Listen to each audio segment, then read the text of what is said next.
Hello friends, मेरा नाम है सौरभ और आप देख रहे हैं टीम न्यूमेरिकल अड्डा। ये जो सीरीज़ होने वाली है ये एक नई सीरीज़ है और एप्टीट्यूड की सीरीज़ होगी, जो कि आपको बिल्कुल एकदम मैं बेसिक जीरो लेवल से पढ़ाने वाला हूँ। और आपको ये सब पढ़ते टाइम ये नहीं सोचना है कि आपको आता है, आपको मतलब ये सोचना है कि आपको कुछ नहीं आता है, ठीक है। उसके बाद मैं जो बोल रहा हूँ उसको आप ध्यान से सुनो। उसके बाद आप क्वेश्चन बनाना, तो आपको समझ में आएगा क्वेश्चन में चल क्या रहा है। मतलब क्वेश्चन जैसे बहुत बार हम लोग क्वेश्चन बनाते हैं, ठीक है। क्वेश्चन बनाने के बाद आंसर हमारा गलत आ जाता है। वो क्यों आता है? या तो आपका कैलकुलेशन मिस्टेक होता है, या तो आपका बेसिक कॉन्सेप्ट क्लियर नहीं होता है। तो सबसे पहले आपको अपना बेसिक कॉन्सेप्ट क्लियर करना है। आप फॉर्मूला रट लिए हो, उसको डाल दोगे, बना लोगे, अच्छी बात है, लेकिन सबसे पहले जो उसका बेसिक कोर चीज़ है उसको आपको मैं समझाने की कोशिश करूँगा अभी। तो इसीलिए आप जो भी अभी तक जानते हो वो सब भूल जाओ, मैं जो बोल रहा हूँ उसको ध्यान से सुनना, ठीक है। तो ये जो एप्टीट्यूड सीरीज़ का पहला जो लेक्चर होगा वो एवरेज का है, तो मैं अभी एवरेज बताऊंगा आपको। अब देखो यहाँ पे क्या सिनेरियो है। मैंने यहाँ पे 3 बंदे बना रखे हैं, ठीक है। इनका हर एक का अलग अलग अपना लंबाई है, हर एक का अलग अलग खुद का हाइट है, ठीक है। एक का 10 मीटर है, दूसरे का 5 मीटर है, तीसरे का 3 मीटर है, ठीक है। अब देखो यहाँ पे क्या होता है। अब मैंने यहाँ पे एक दूसरा बंदा बैठा रखा है, ठीक है। एक छोटा सा यहाँ पे बंदा बैठा रखा है। मैंने इसको बोला, भाई तू एक ऐसा काम कर कि तू इन सबको बराबर कर दे, ठीक है। बराबर इन द सेंस आप ऐसा भी बोल सकते हो कि आप सबको 2-2 सेंटीमीटर कर दो, लेकिन ऐसा नहीं करना है। जैसे कि हम लोग बोलचाल में ये बोलते हैं कि भाई तेरा तो 99% आ गया, कुछ परसेंटेज हमें भी दे देता। जैसे कि यहाँ पे ये बंदा इसको बोलता है कि भाई तू 10 मीटर लंबा है, कुछ हाइट मुझे भी दे देता है। ये इसको बोलेगा कुछ हाइट मुझे भी दे देता। तो ये क्या करेगा, इन तीनों के बीच में जो लड़ाई हो रही है उनको ये कॉम्प्रोमाइज़ करवाएगा। मतलब ये एवरेज का चश्मा पहन के बैठा हुआ है। ये क्या करेगा कि जो इसके पास है इससे कुछ इसको दे देगा, जो इसके पास है इससे कुछ इसको दे देगा, कुछ ऐसा कर देगा कि जिससे सब बराबर हो जाए। और जो इन सब के पास जितने भी लेंथ है उनका वेस्टेज भी ना हो, ना ही उस लेंथ से ज़्यादा ये ऑक्यूपाई करे। कहने का मतलब कि जैसे कि आपने कहा अपने दोस्त को कि तुमको 98% आया है और मुझे 30% आया है, तो एक काम करो, तुम 20% मुझे दे दो और मैं भी पास हो जाऊंगा, ठीक है। तो ये बंदा क्या करता है, इसको 20% दे देता है और ये भी पास हो जाता है। मतलब कि अगर ये इसको दे रहा है तो इसका भी परसेंटेज घट रहा है। तो यहाँ पे क्या हो रहा है, यहाँ पे भी वही चीज़ हो रही है। जैसे आप देखो ये क्या करता है, ये बंदा सबको बराबर करने के लिए और अ, बराबर जो कर रहा है ये, जैसा मैंने आपको बताया कि कुछ ये एक्स्ट्रा लेंथ कहीं से नहीं ला रहा है, ये एक दूसरे से ही लेंथ निकाल रहा है, ठीक है। तो अब ये बराबर करने के लिए क्या कर रहा है कि इसको जोड़ रहा है, इसको जोड़ रहा है और इसको जोड़ रहा है। तीनों का लेंथ को जोड़ के वो 3 से डिवाइड कर दे रहा है। तो आपको रिजल्ट क्या आ जा रहा है, 18/3, विच इज़ 6 सेंटीमीटर। तो इसने क्या किया, 6 सेंटीमीटर सबको दे दिया, सब खुश हो गए। मतलब सब तो खुश नहीं हुए होंगे क्योंकि ये बड़ा वाला बंदा ये छोटा हो गया, लेकिन इसने क्या किया, सबको एक नज़रिए से देखा, मतलब सबको एक बराबर कर दिया अपने ही रिजर्व से। मतलब जो भी इनके पास रिजर्व था इसी में से सबको एक बराबर कर दिया। अब देखो एवरेज का जो बेसिक फार्मूला है वो ये है, average equal to sum of total observation by number of observation. अब देखो ऑब्जर्वेशन कुछ भी हो सकता है। ऑब्जर्वेशन क्या हो सकता है, एज हो सकता है, लेंथ हो सकता है, एरिया हो सकता है, कुछ भी हो सकता है, ठीक है। यहाँ पे ऑब्जर्वेशन हमारा क्या था, लेंथ था। तो लेंथ था 10 मीटर, 5 मीटर, 3 मीटर। तीनों को हमने जोड़ा और तीनों का नंबर ऑफ ऑब्जर्वेशन क्या है, ये इसका लेंथ है, ये इसका लेंथ है, ये इसका लेंथ है, 3 लेंथ था। तो हमने इसको 3 से डिवाइड कर दिया, 6 सेंटीमीटर आ गया। अब देखो दूसरी चीज़ क्या आती है कि एक तो ये हमारा प्रोसेस हो गया एवरेज कैलकुलेट करने का। दूसरा क्या है, average can be also calculated by adding first and last number and divided by 2।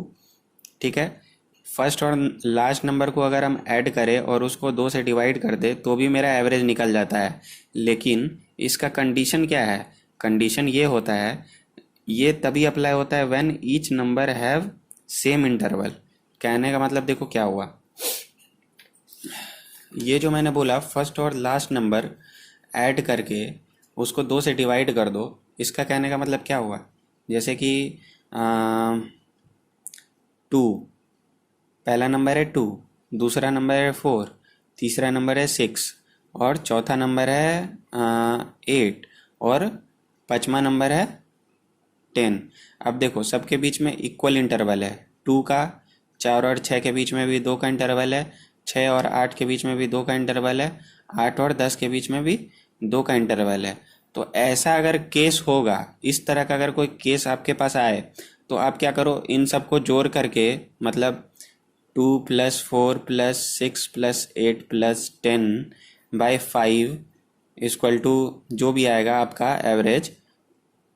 ऐसा ना करके आप क्या कर सकते हो, 10 प्लस 2/2 इक्वल टू 6। आप डायरेक्ट ऐसा कर सकते हो, क्यों, क्योंकि दोनों के बीच में इंटरवल, हर एक नंबर के बीच में इंटरवल एक जैसा है, मतलब 2 2 2 2 ऐसा है।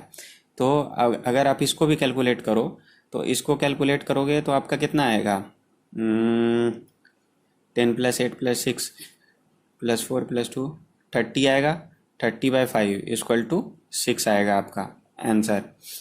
अब देखो मैंने पीछे जो भी कहानी सुनाई आपको, 3 बंदे के बारे में, फिर एक एवरेज चश्मे वाले के बारे में, वो सब अभी क्यों सुनाया मैंने, उसका मैं अभी एग्जांपल दूंगा, तब आपको समझ में आएगा कि क्या हो रहा है, मतलब एक्चुअली में मतलब एवरेज कर क्या रहा है। देखो जैसे कि हम किसी भी चीज़ का एवरेज निकालते हैं, ठीक है, और एवरेज क्या करता है कि वो सारे चीज़ों को सेम चश्मे से देखता है और उन्हीं में से जो उनका जो भी रिसोर्स है, कहने का मतलब उनके पास जो कुछ भी है, मतलब लेंथ हो, एरिया हो, एज हो, उनके पास जो कुछ भी है उनको वो एक दूसरे के साथ डिवाइड कर देता है और इक्वली डिवाइड करता है। ठीक है, जैसा कि मैंने बताया, एक के पास 10 था, 5 था, 3 था, तो सबने एक दूसरे को कुछ कुछ दे दिया और 6-6 सेंटीमीटर का सब बन गया। अब देखो अगर एवरेज सबको इक्वली डिवाइड कर रहा है उनके रिसोर्स को यूज़ करके, तो अगर आप एवरेज में छेड़छाड़ करोगे तब क्या इफ़ेक्ट पड़ेगा वो मैं बताता हूँ अभी। अब देखो भाई, आपके पास कुछ नंबर्स है, पहला नंबर है 5, दूसरा नंबर है 10, तीसरा नंबर है 15। ठीक है, अब आप एवरेज से अगर छेड़छाड़ करते हो तो क्या होने वाला है, इसका आप रिजल्ट देखो। इसका अगर मैं एवरेज निकालूं तो क्या होगा, 15 + 5/2 इक्वल टू 20/2 इक्वल टू 10। ऐसा मैं क्यों कर रहा हूँ, क्योंकि यहाँ पे देखो इक्वल इंटरवल है 5 और इन दोनों के बीच में भी इक्वल इंटरवल है। इक्वल इंटरवल पे मैंने क्या बताया था कि आप ये फॉर्मूला भी यूज़ कर सकते हो, लास्ट और फर्स्ट, मतलब जो सबसे छोटा और जो सबसे बड़ा टर्म है उन दोनों को ऐड करो और बाय 2 कर दो तो आपका एवरेज आ जाएगा। और आप इसको टोटल को कैलकुलेट भी करोगे तो भी आपको 30/3 आएगा, विच इज़ ऑल्सो 10। तो मतलब दोनों में आपको 10 ही आएगा। अब देखो ये मेरा क्या निकला है, ये मेरा एवरेज निकला है, एवरेज ऑफ 5, 10, 15। ठीक है, तो अब अगर आप एवरेज में कुछ भी चेंज करोगे, +1 करोगे, +5 करोगे, +6 करोगे, कुछ भी कर दो, तो आपका जो रिजल्ट होगा, मतलब इसका जो इफ़ेक्ट पड़ेगा उस वो हर एक नंबर पे पड़ेगा, मतलब 5 पे भी पड़ेगा, 10 पे भी पड़ेगा, 15 पे भी पड़ेगा। जैसे कि अगर आप क्या करो कि एवरेज में +1 कर दो, +1 कर दोगे तो आपका जो नया एवरेज आएगा वो क्या होगा, 11। ठीक है, तो ये नंबर्स में कैसे चेंज हो जाएगा, तो जो पहले वाला नंबर था 5, 10 और 15 ये बन जाएगा 6, 11 और 16। ठीक है। अब अगर आप इनका भी एवरेज आप इनका एवरेज निकालो 11 ही आएगा। जैसे कि 16 प्लस 6 22/2 इक्वल टू 11। तो देखा आपने कैसे ये 11 ही आ रहा है। अब देखो इसको और अच्छे से समझने के लिए मैं बताता हूँ कि क्वेश्चन कैसे पूछा जाता है एग्ज़ाम में। जैसे x y z 3 लोग हैं, ठीक है, तीनों का अलग अलग एज है 2, 8 और 10। ठीक है। और बोल रहा है कि average of X Y Z is decreased by 1। मतलब इनका जो भी एवरेज होगा इनको डिक्रीज कर दिया गया 1 से। Then what will be the new age of X Y Z.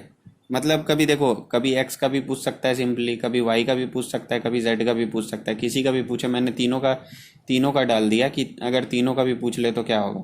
अगर देखो यहाँ पे लिख रहा है कि डिक्रीज्ड बाय 1, तो डायरेक्ट आपको क्या करना है, डायरेक्ट आपको इसका मतलब ये समझना है कि एक्स का जो न्यू एज क्या होगा 1 होगा, वाई का न्यू एज 7 होगा, जेड का न्यू एज क्या होगा 9 होगा। क्यों? क्योंकि यहाँ पे डिक्रीज किया गया है बाय 1 से डिक्रीज किया गया है, इसीलिए इन लोगों का न्यू एज ये हो जाएगा। ठीक है।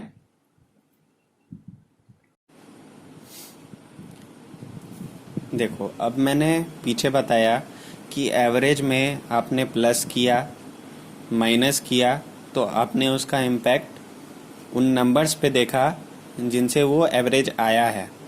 जैसे कि पीछे हमारा एग्जांपल था 5, 10 और 15। इनका एवरेज क्या था 10 था। अब देखो, अब नई बात यह है कि प्लस माइनस में तो हमने देखा, और अगर डिवाइड भी करोगे तो भी, डिवाइड करो या मल्टीप्लाई करो तो भी वही इम्पैक्ट पड़ेगा। कहने का मतलब अगर आप इन नंबर्स के जो एवरेज आया मेरा,